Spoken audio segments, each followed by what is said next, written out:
Now, here is the mighty Metriacanthosaurus out of his packaging. And I have to say, this actually looks like a really cool figure.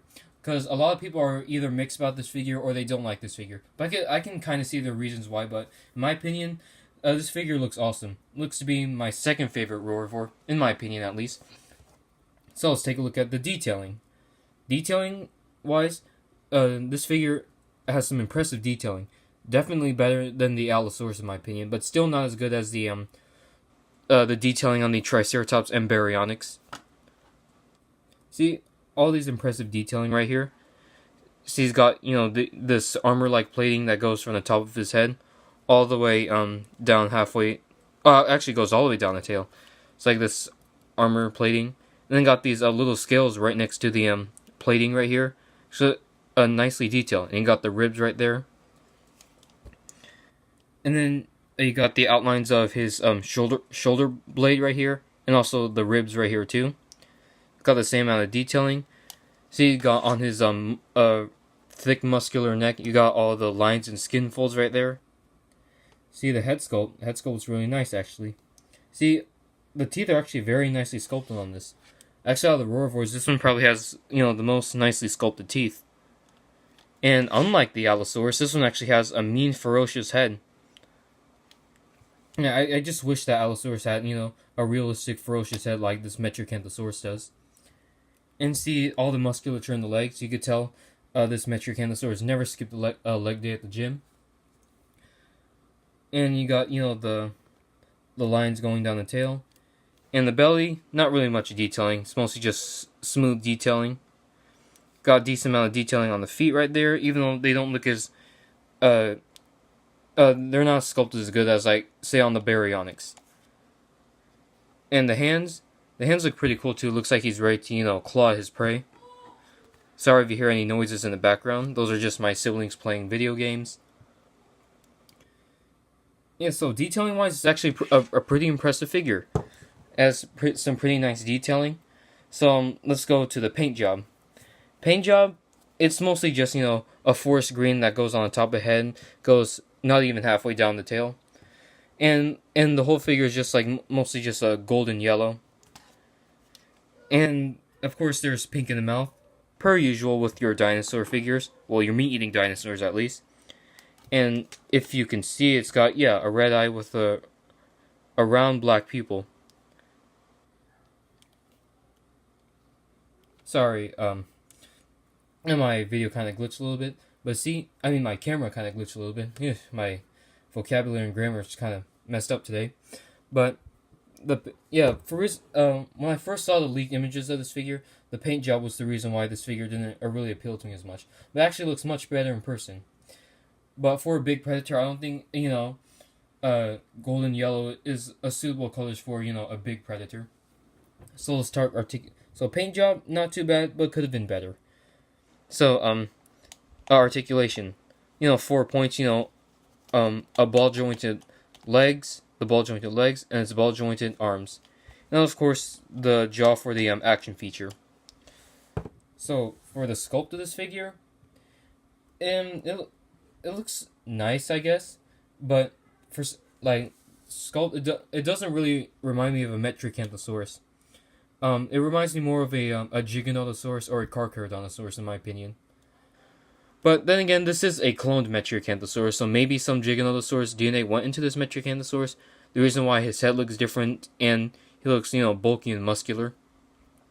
For proportions, the head kind of looks too big in compared to its body, and like the Allosaurus, it has the issue of a thin tail, which also causes it because at least this leg is forward and this leg is backwards, so it can balance more properly than the Allosaurus. But then again, it's leaning down so much, the tail really isn't large or heavy enough to counterbalance all the weight here that's making it front heavy. And of course, when you make him stand this way he stands perfectly, but when you turn him around, he just topples over. Yeah, so I wish his neck was more arched up, or actually his whole body was more upright, so he wouldn't have so much balancing issues.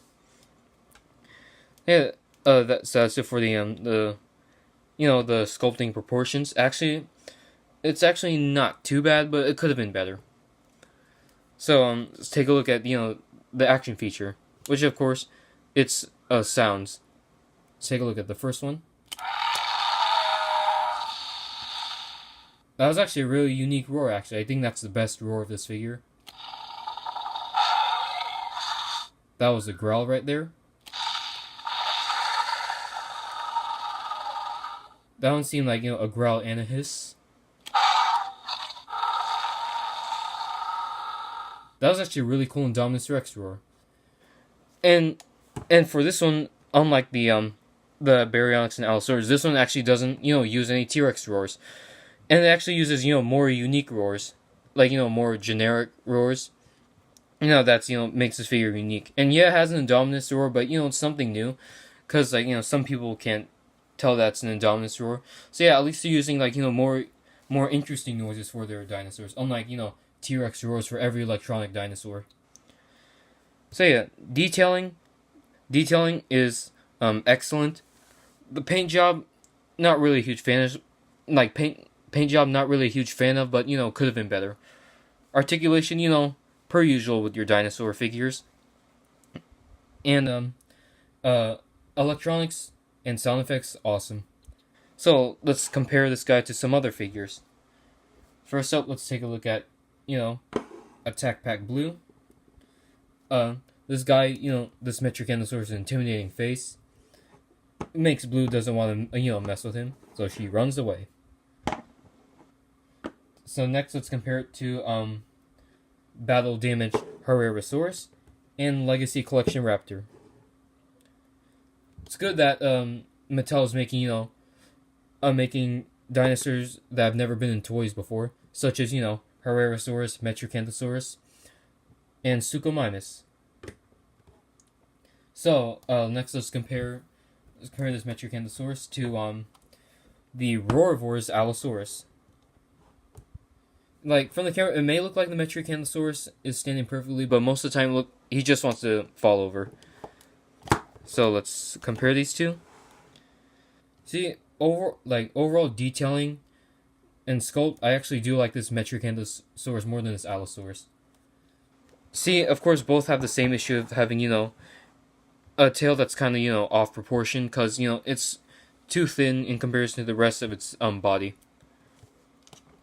Let's see, detailing wise, this Metriacanthosaurus is actually better, and sound effects. This is actually, this one has cool sound effects too, but I kind of like the sound effects on this Metriacanthosaurus more.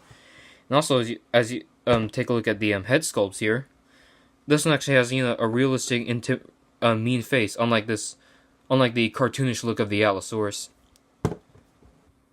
Next up, let's compare Metriacanthosaurus to Superposable Indoraptor. And like I said, I think this Indoraptor is a little too oversized in my opinion, because this Metriacanthosaurus is, a little small compared to this guy right here. Next up, let's bring in Roarivores Baryonyx. My two favorite Roarivores of Wave 1. This is my first, this is second. So yeah, both, the Baryonyx has more impressive detailing, paint job, and sculpt too. But this Metriacanthosaurus is, like I said, my second favorite Roarivore of Wave 1. Also, this one, balances properly. Last but not least, let's bring in Action Attack Carnotaurus. See, this Metriacanthosaurus is basically puny next to this, monstrous Carnotaurus here. And yeah, that is it for the review of the Roarivores Metriacanthosaurus. Yes, I recommend you picking this guy up. Of course, so to speak, he really isn't, the most appealing figure of the Mattel lineup, but I actually think it's really cool. My second favorite Roarivore of Wave 1. If I had to give this guy a rating, it would probably be an 8 out of 10, or 8.5 out of 10. I actually like this figure. Some people may disagree with me, but to each his own. This is actually a pretty cool figure. If you want this guy, pick him up at Walmart or Target, because they sell him for $15. So if you like this video, leave a comment, subscribe. I'll see you in the next review.